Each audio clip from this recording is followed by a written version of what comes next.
Breaking news. Your dream life isn't going to happen because you made a vision board. You're going to need goals, grit, and some woo-woo shit. This podcast is about getting clarity on what you want, having the grit to do the actual work, and most importantly, constantly training your brain to be your bitch. Ready to be inspired?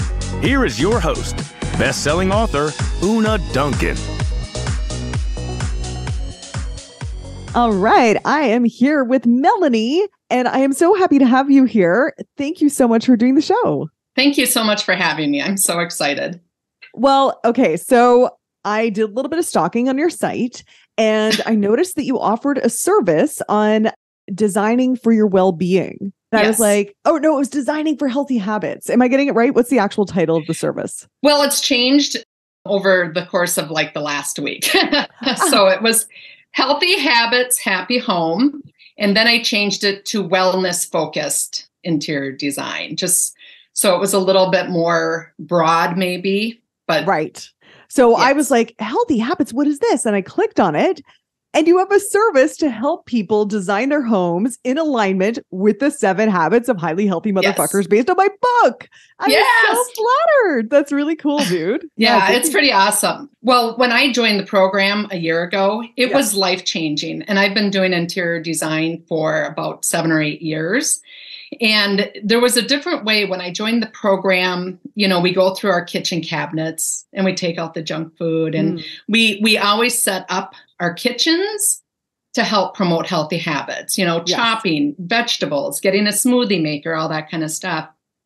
And as a designer, I was like, but healthy habits aren't just in your kitchen. They're every room in your house, your bedroom, your living room, you know, the family room. Every single space has some sort of habit attached to it, or how you just generally feel, you know, with stress or anxiety. The mudroom, I mean, that's a classic example of stress because there's, you know, and those lucky enough to have a mudroom, you know. Good point. A lot of us don't have a mudroom, myself included.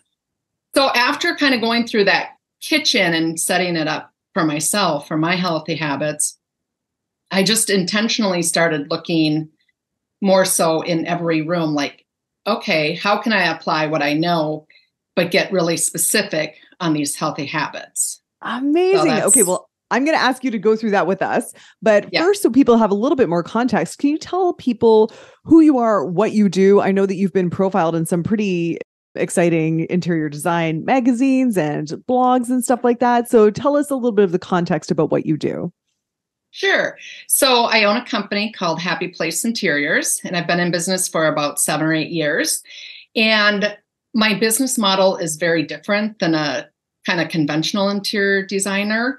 I work with people that are like stuck with their house. They just don't know what to do. Moved into whatever house, they unpacked and they're stuck. But for whatever reason, they don't necessarily want to hire a conventional designer or firm to come in and give them a $20,000 or $80,000 living room. They want to figure it out themselves. I work with a lot of DIYers. I work with a lot of people that enjoy decorating, people that just kind of need to get a vision, ideas, inspiration. I work with a lot of couples that don't agree on certain things. You are doing God's work there. Oh, yeah.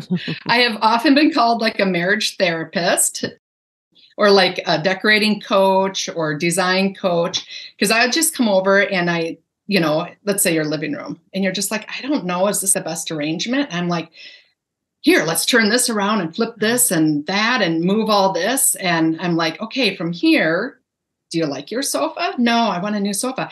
Then we get into the details and I give people direction, and then they kind of go out and do the work that a designer would conventionally do. And I just guide them. So they'll send me pictures. Here are couches that are comfortable. Which ones fit with my design? And I'll be that one. Get that one and get this ottoman and this rug.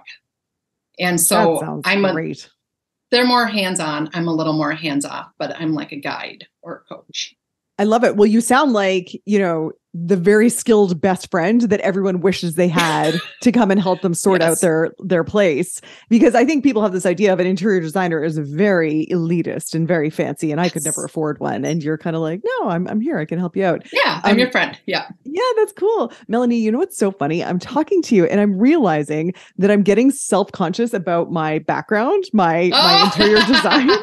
And it's so funny because I realize like that's absurd. And I talk to people often. I'll be at a party and I'll say what I do, and someone will stop mid canapé and be like, oh, "Are you judging me for eating this?"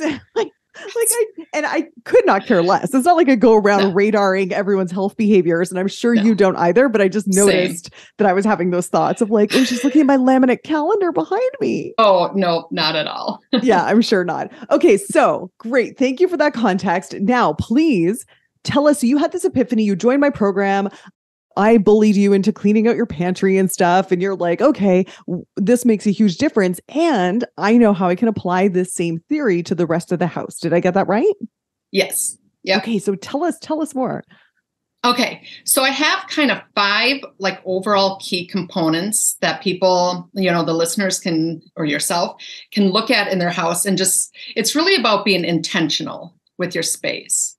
Because every space, whether it's your house or a restaurant or a hotel, has a vibe. It gives off a certain vibe. Like you've pulled up to a hotel, you walked in that lobby and you're like, oh, this is going to be a freaking nightmare. Or, oh, I can't believe we're here. Like there's always a vibe, and your house has a vibe. You might not be aware of it. And maybe that's kind of the woo-woo shit that we're talking about, but it's there. Like, every space has a vibe. So it's being intentional about what vibe you want to create for what room in your house. So 5 kind of overarching things that you can look for. The first one that I think is probably the biggest thing are your sight lines. So what I mean by that is when you're standing in your kitchen, right? What do you see when you look in the doorway? Or if you have a big island, what's on the other side? When you turn this way and you're looking into a mudroom, what does that look like? If you're standing in your living room, like, what does that look like? And so here's a story. This actually happened to me. So we've lived in our house for 12 years, no kids when we moved in. And right off of our kitchen is a TV room. So we don't have a TV in our formal living room. It's in our like den. Then we have our daughter. Then toys happen. Well, that's a natural toy room. So that's where the toys go. And I got those cube storage containers and put all the toys in there. But from my view of the kitchen, the wall that was open at the time where I put all the toys. So it made sense. But every time I look in that room, it was full of toys. Like I couldn't not be stressed, because to me, it's a to-do list. I have to go clean that room. Yeah. I have to organize it. So I went in there. I just like the anxiety when I was intentional, when I looked at it and thought about it, I could feel that anxiety of having to clean that room. So I literally just swapped the position of the sofa and the toys. Now my view in the kitchen, which I'm in all the time, of course, is my cute blue sofa and a cute pillow. I just positioned it where I can see a little bit of my table lamp with a little plant on it. The artwork is right there.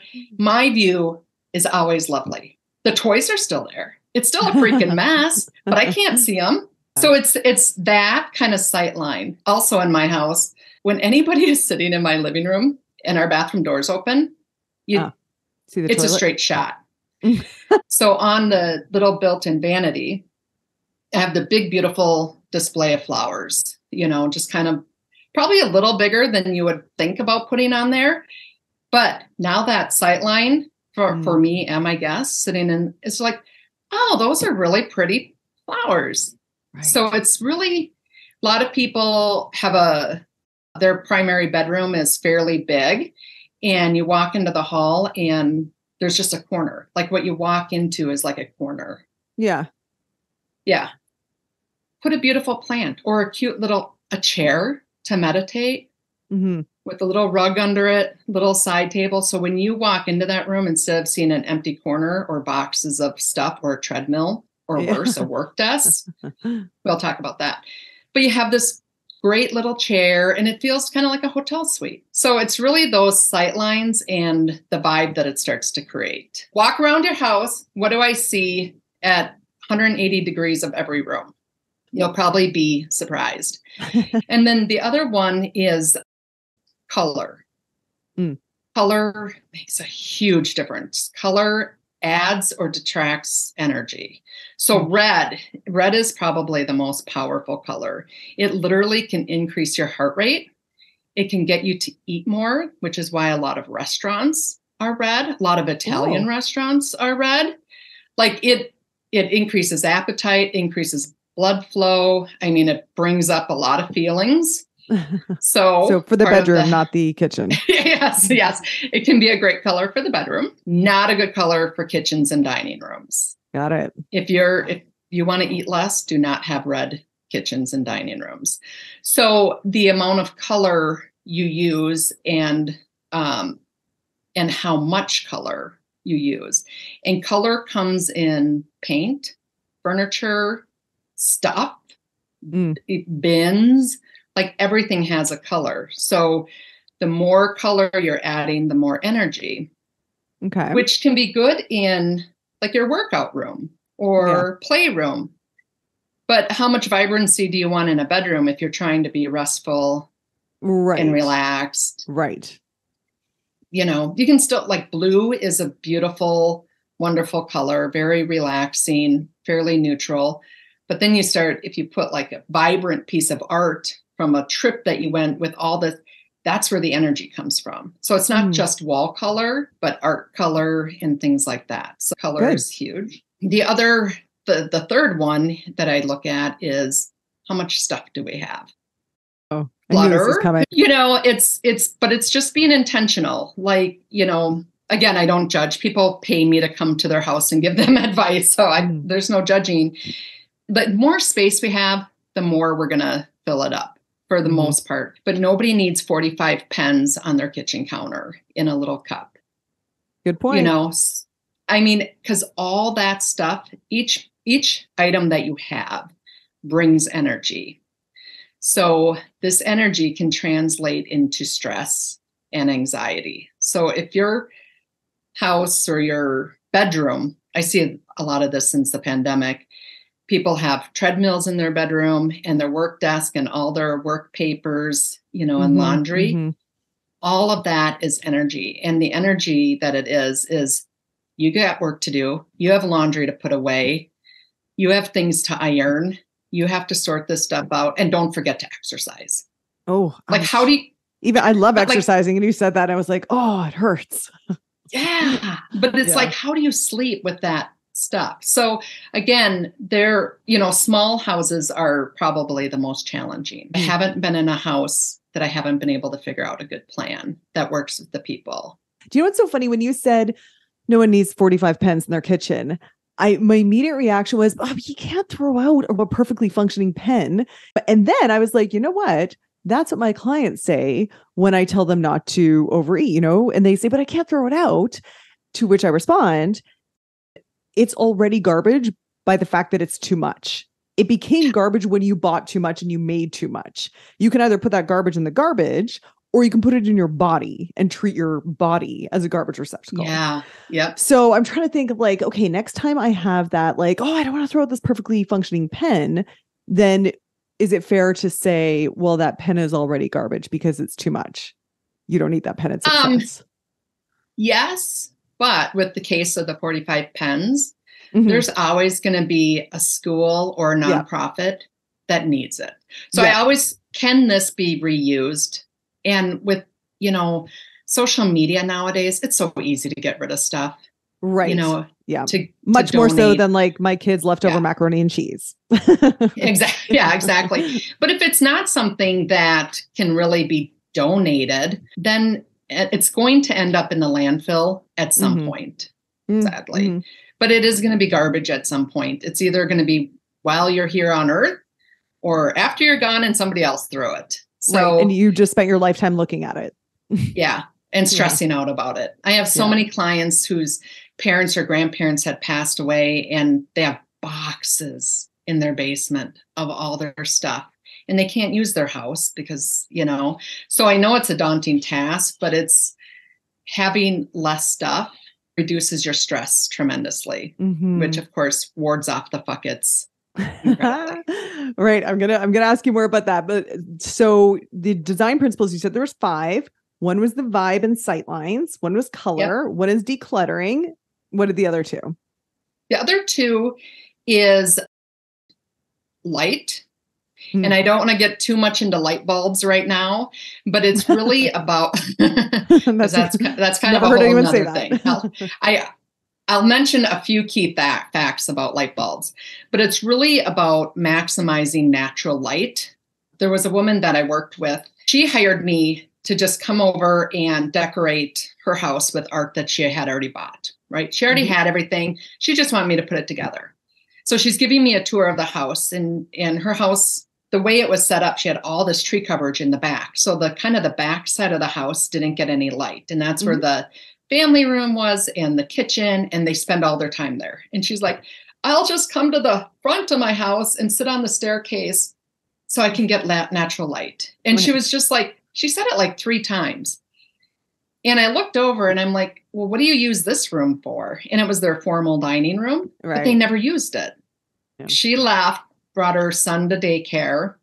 And in the matter of that like hour that she was gone, I took out her dining room table and put the sofa in the spot and gathered furniture from the rest of her house and decorated that room. And it is now her favorite spot in the whole house because she has all this beautiful sunlight. And her kids hang out there and she hangs out there. So just because a room had a specific use, is it really the best use? And then the other 2 things about light is so many people now have can lights, that strong overhead lighting. We still need lamps. We need layered lighting and lamps that will be a little dimmer in the evening to help relax your body so that you can sleep better. Okay, so what is the final design principle that we should keep in mind? Air quality. Oh, design principle of that is bringing in plants. Doesn't have to be a lot, but plants will increase your air quality. Of course, you can have like air diffusers and, air monitors like that. But studies show that it's proven that when people have plants around, their air quality is better and their stress is reduced. So I would recommend at least 1 plant in each room. And the best plant for people who are afraid of plants, because most people think they're going to kill them, is a spider plant, because they're part of the cactus family. So you don't have to water them very often. I call it a birthday plant. Just water it on your birthday and it will be fine. A kind of plant. Thank you for those tips. And I could see as you're going through them, how so many of them relate to obviously the habit of chilling out and calming yourself. Tell us more about how you apply design principles to the other 7 habits of highly healthy MFers. Like, what design principles could I do to help me, for example, fill half my plate with vegetables? Okay. Yeah, these are a little bit more kind of tips and tricks, if you will. Well, let's talk about sleep, because there's probably the most with go to fuck to sleep. Okay. Sure. Great. The color of your bedroom. Bedrooms are actually the easiest room in the house to do because there's usually the fewest amount of furniture pieces. But I would look at your paint color and go with a soft neutral. And neutral could mean blue, could mean green, doesn't have to be white, doesn't have to be gray. The other thing I would look at is adding in the bedroom some symmetry.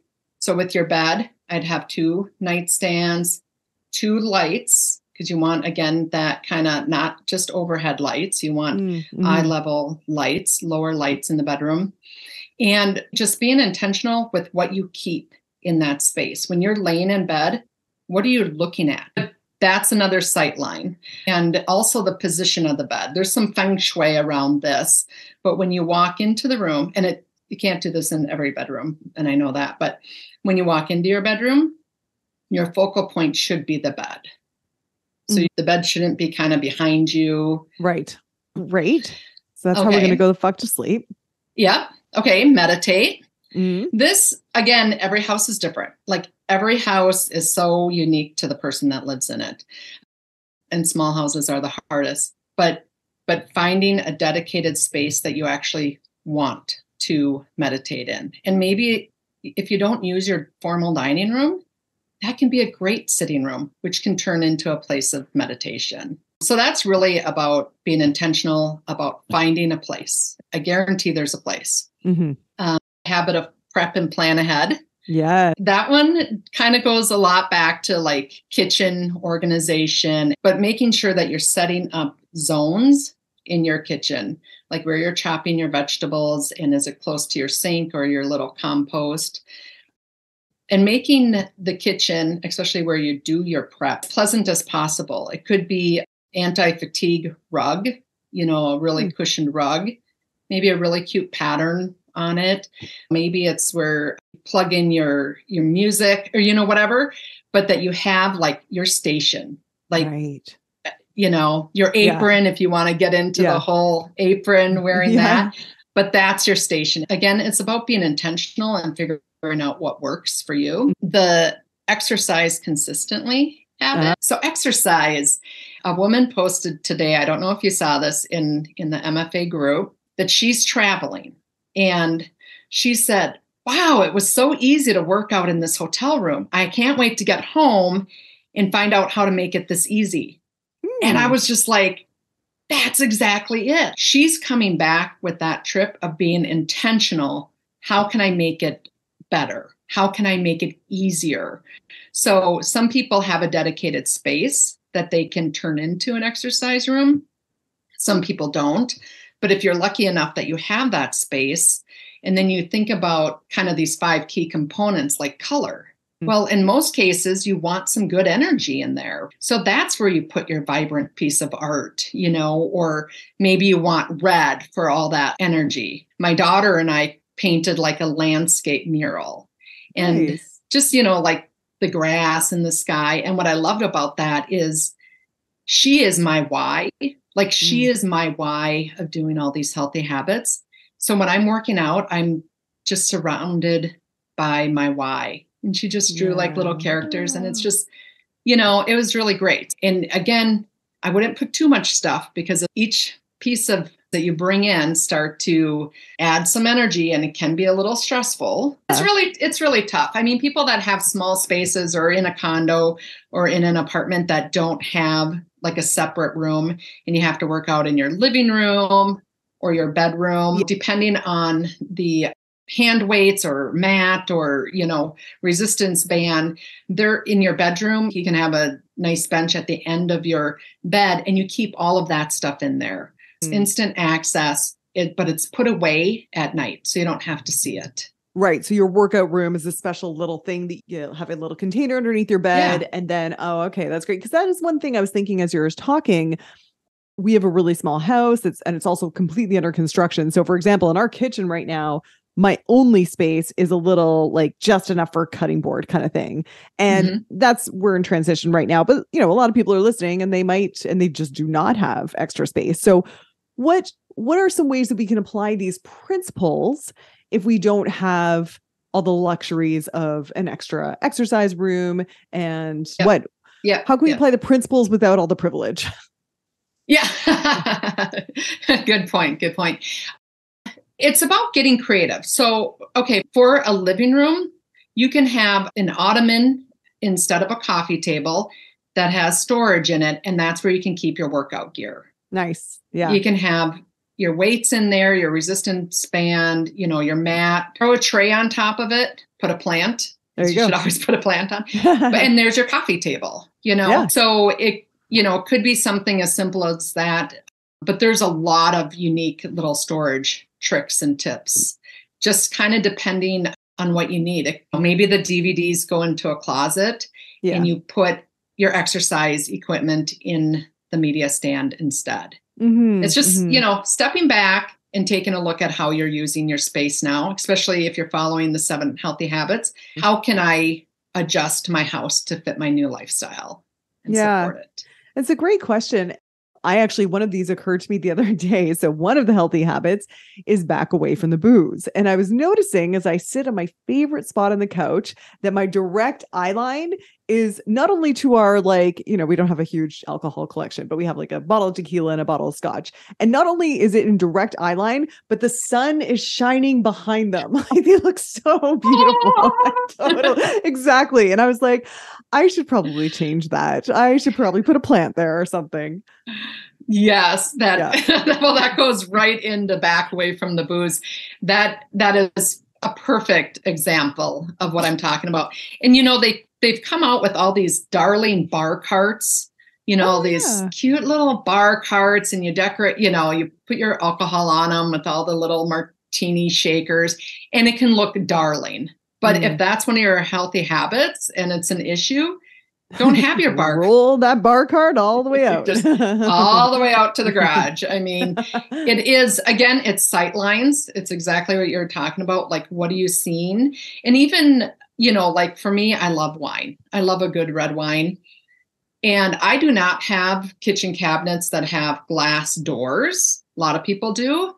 A lot of people will put their wine glasses where the glass doors are because they're pretty. Yeah. Now you're seeing the glasses, or you're seeing the shakers, or, all of that should not only be put away, but I think if you're really working on that habit, they should be irritating, inaccessible. Like the cabinet above the, that little cabinet above the refrigerator, which is such a pain to get to. Totally. Perfect spot. In downstairs, in the back hall, like behind the furnace.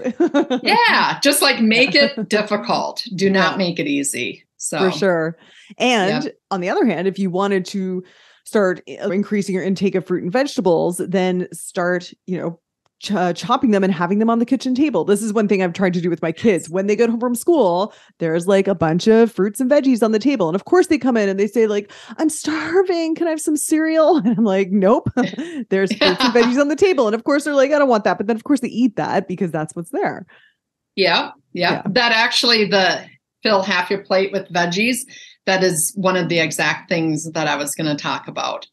I was recently at a client's house. She just moved in. She has 3 kids, and she hired me to basically help her hang her furniture and reposition her artwork and decor for this new house. So styling for the day. So I went over there and I'm just, changing everything up, and we go into the kitchen, and they have a dining room that they use every night for dinner, which is great. But in her kitchen, they have a little round kitchen table, and there was like a box of markers and crayons and pens. And then on her kitchen table, she had like some little oranges and apples. And I was like going through her cabinets with, that's what people pay me to do. But I found this like 2-tier white ceramic, like Lazy Susan, like a decorative thing that you would have at a party, right? With cheese and crackers or something on. Right. And I put it on her kitchen table, and I put all the markers and crayons on the bottom, and I put apples and oranges on the top. So it's like the spinny, rotating fruit centerpiece. And her kids love it. Loved it. I'm sure they thought it was so fun. So fun. And there's the fruit, and it's consolidated these 2 things together.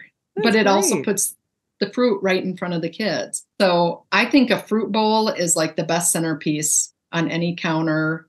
So many cute bowls. Fill it full of your fruit and veggies. Oh, I'm loving this. Melanie, are there any habits that we haven't got to that you wanted to talk about?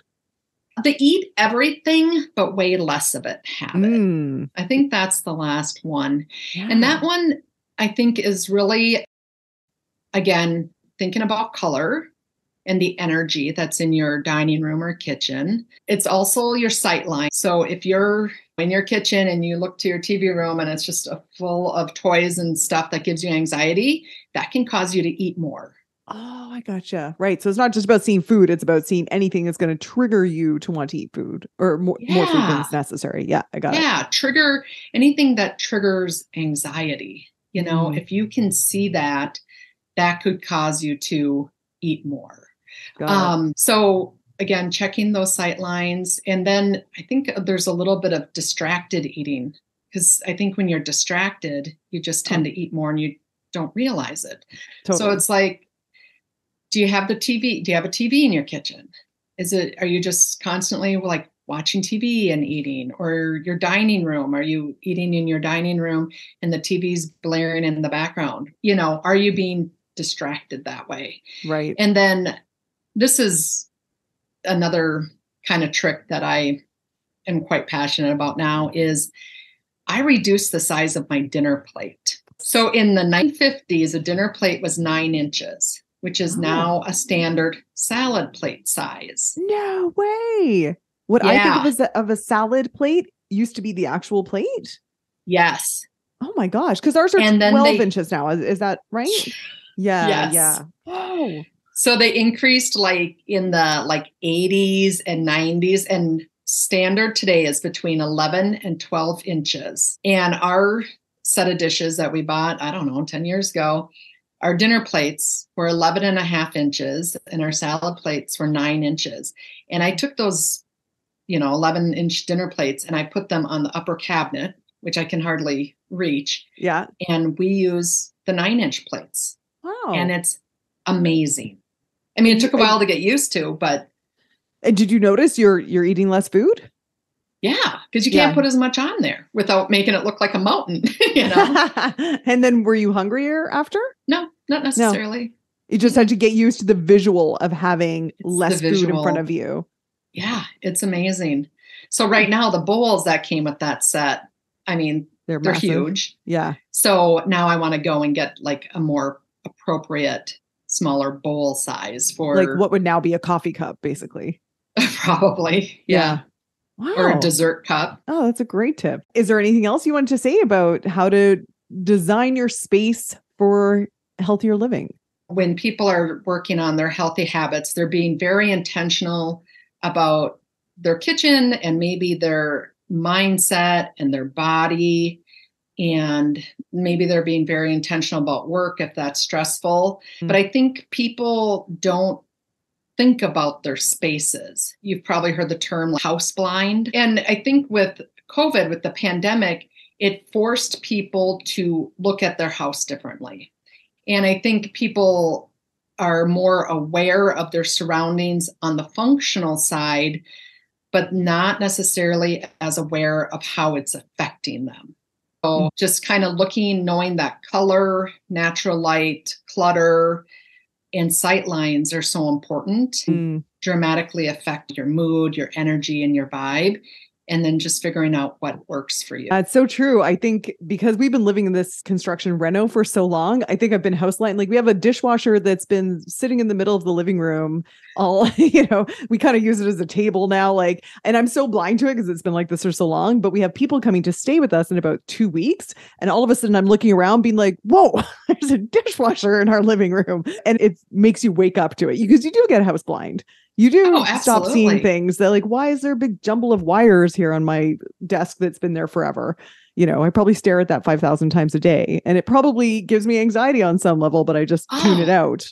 Yeah. Renovations are exhausting. But now when you put your house back together, really think about where things are, how much is exposed versus being concealed, how much color between your canisters on your countertops and any artwork and patterns add energy. So it's just finding the right amount of balance of energy that you want and having that energy in the right places. Yes. I love it. This has been such a timely conversation for me. And I'm so honored that you offered this service to help people based on the habits in my book. Why don't you tell people where they can get in touch with you, follow you? How can they use your services? Anything like that? Yeah. So I'm on Instagram at Happy Place Interiors. My website is happyplaceinteriors.com. And I do have the service. It has your book on it and a link to buy your book and everything. And I do locally in Minnesota, I do in-home consultations, but I can do them virtually. I do virtual consultations across the U.S. I have clients in California and Pittsburgh and Dallas. That's awesome. Well, thank you so much again for taking the time to talk with us today. Thank you so much for having me. Hey dude, thanks for listening. If you like this episode, make sure you're subscribed so you can get the next one. And by the way, if you rate and review this podcast, it really helps me get found by other people who need some goals, grit, and some woo-woo shit. And be sure to connect and DM me at Una Duncan on Instagram and let me know what you thought of the episode. Chat soon.